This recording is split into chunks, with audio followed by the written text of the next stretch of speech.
Stories Telugu. పేదవాడి మాయాపోహ.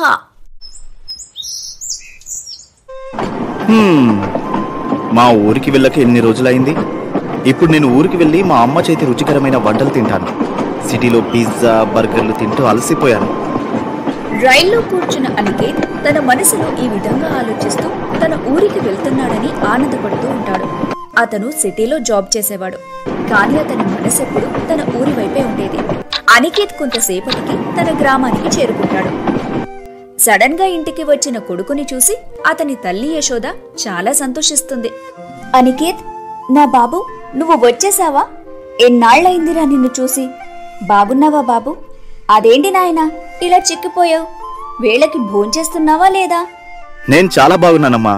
నిన్ను చూసిన తర్వాత మరింత బాగున్నాను. నువ్వెలా ఉన్నావమ్మా? నేను కూడా బాగున్నాను అనికేత్. మొహం కడుక్కొని రాపో, అన్నం తిన్న తర్వాత మాట్లాడుకుందాం. కాసేపటి తర్వాత అనికేత్ ఫ్రెష్ అప్ అయి తినటానికి కూర్చున్నాడు. అప్పుడు అతని తల్లి అతనికి నూడిల్స్ వడ్డిస్తుంది. ఇదేంటమ్మా నూడిల్స్ తీసుకొచ్చావు? అవుననికేత్, నీకోసమే నేను ఈ నూడిల్స్ వండి తెచ్చాను.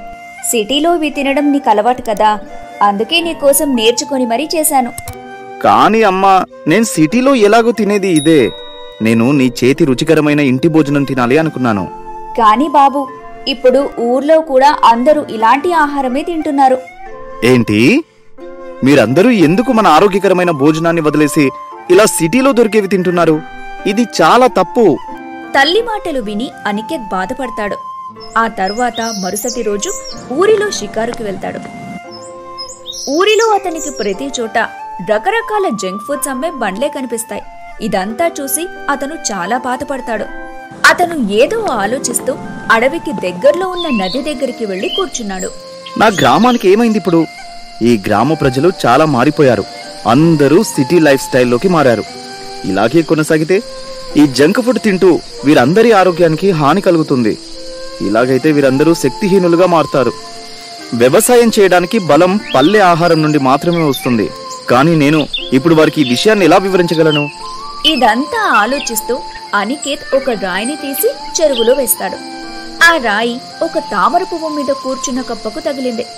కప్పకు ఆ రాయి తగలగాని ఆ కప్ప అకస్మాత్తుగా ఒక ఋషిలాగా మారిపోయింది. ధన్యవాదాలు నాయనా, నువ్వు నన్ను శాపం నుండి విడిపించావు. నేను చాలా సంవత్సరాలుగా కప్ప రూపంలో బంధించబడ్డాను.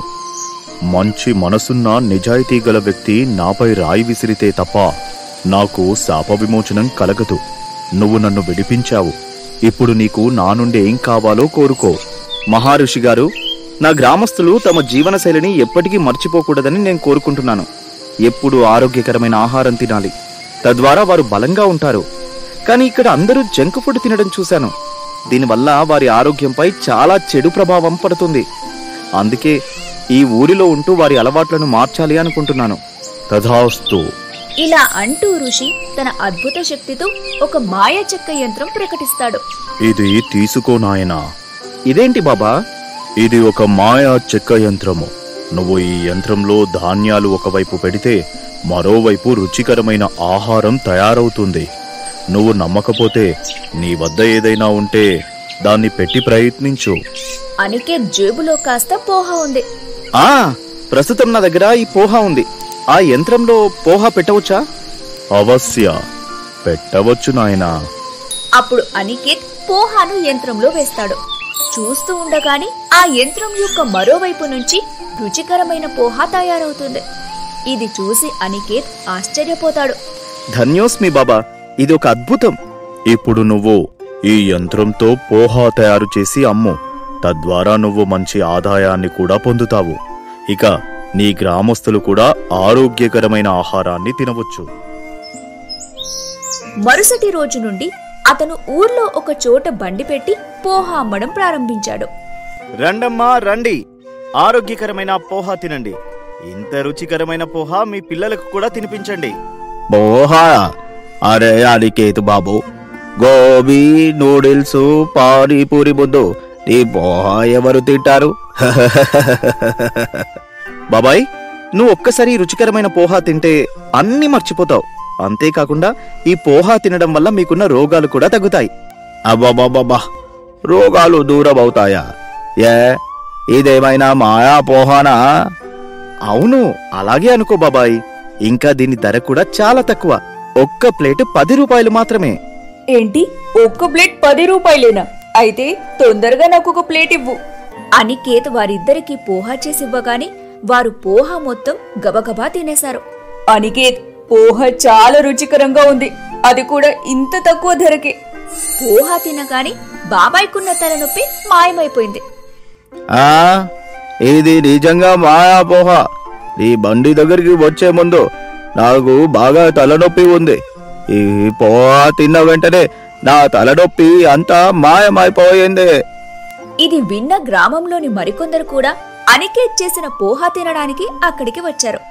ఒక ప్లేట్ 10 రూపాయలైనప్పటికీ రోజూ అనికేత్కి మంచి ఆదాయమే వచ్చేది.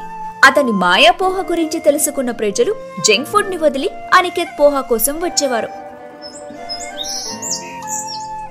నేను అనుకున్నది సాధించాను. ఇప్పటికైనా వీరందరూ మారి ఆరోగ్యకరమైన ఆహారాన్ని తింటున్నారు. ఇంకా ఇది మాయాపోహ కావడంతో వారికున్న ఆరోగ్య సమస్యలు కూడా దూరమవుతున్నాయి. జనాలందరూ అతని పోహాను ఇష్టంగా తింటూ ఉంటారు. ఈ వార్త గ్రామ పెద్దకు తెలియగాని అతనికి చాలా కోపం వస్తుంది.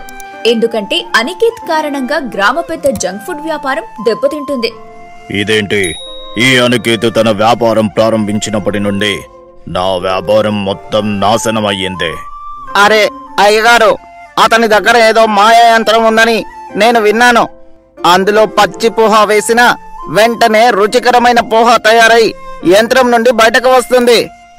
సరే, నువ్వు వెళ్ళి ఈ రోజే ఆ యంత్రాన్ని దొంగలించు. నేను కూడా అనికేత్లాగా బాగా డబ్బులు సంపాదిస్తా.